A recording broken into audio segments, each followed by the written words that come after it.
لا يدخل الناس في هذا الدين إلا بهذا، إلا بالخلق ورعاية الخلق والترفع عن أعراض الناس وعن أموالهم وعن دمائهم. نحن لا ننكر أن في خصومنا فجرة، نحن لا ننكر هذا، بل عايناه وعشناه.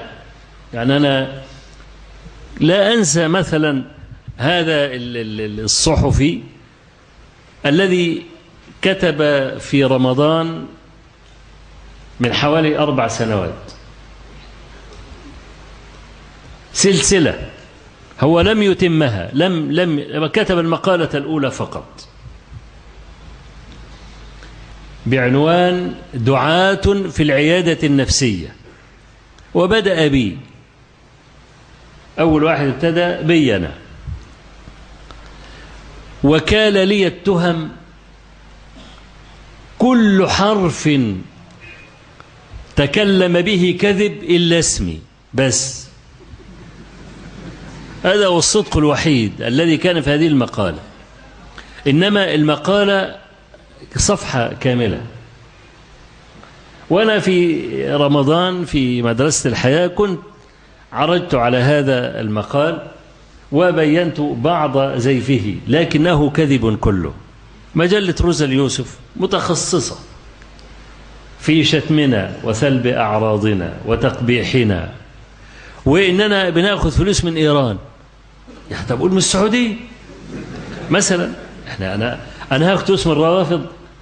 طب ده أنا أيام ما كان حزب الله بيضرب إسرائيل وأنا على هذا المنبر تكلمت عن الرافضة بكلام أغضب بعض إخواني من السلفيين. تكلمت وقلت بالنص: الرافضة لهم دين آخر بخلاف دين الإسلام. وبينت وقلت كلام نعمة الله الجزائري في كتاب الأنوار النعمانية، قال: لا يجمعنا بأهل السنة لا رب ولا دين ولا كتاب. الجزء الثاني من كتاب الأنوار النعمانية، وهذا من متأخري محققيهم. لا يجمعنا بأهل السنة لا رب ولا دين ولا كتاب. من ربهم؟ نحن نعرف من ربنا، ونعرف من نبينا عليه الصلاة والسلام، من ربنا ومن نبينا عليه الصلاة والسلام، ونعرف ما ديننا.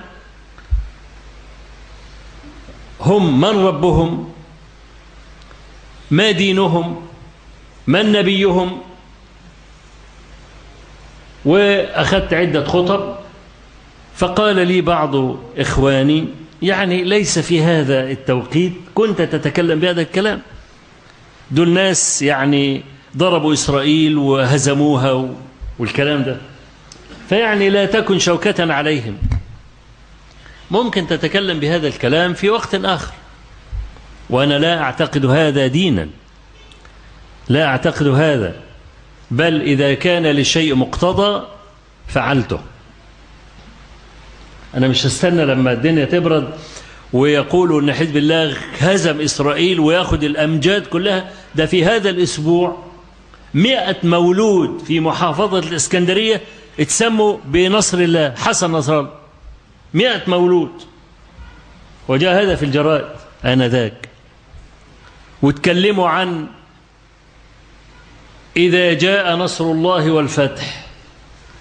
جماعة الجاهزين دول الذين يعانون من عقدة الهزيمة، حتى إن بعض قياداتهم، بعض قيادات لبعض الجماعات آنذاك لما مصر انتصرت على إفريقيا أرسل برقية تهنئة للشعب المصري. قالوا له: طب أنت مالك ومن الموضوع ده؟ أنت راجل يعني على رأس حزب ديني وبتاع والكلام. قال: نفسنا في أي انتصار، أي انتصار حتى لو كان في الكرة.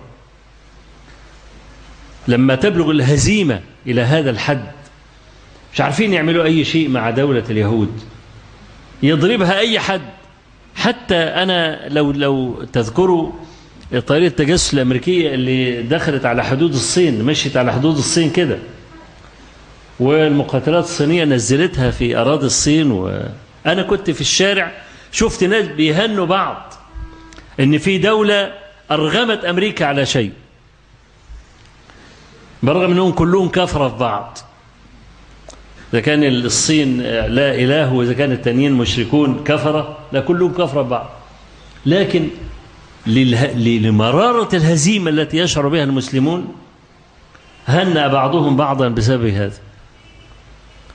تكلمنا وقلنا إن الرافضة دينه دين آخر، يقول لك أنت بيجي لك تمويل من إيران، مع أننا والحمد لله نقولها ما مددنا يدنا لأحد قط، ولا طلبنا من أحد شيئا،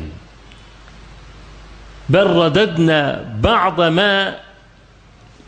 ما كان ينبغي رده من باب المروءة، زي تأشيرات عمرة وأشياء رددناها وما استفدنا شيئا، عشان بس كل واحد يكون عارف رجليه فين.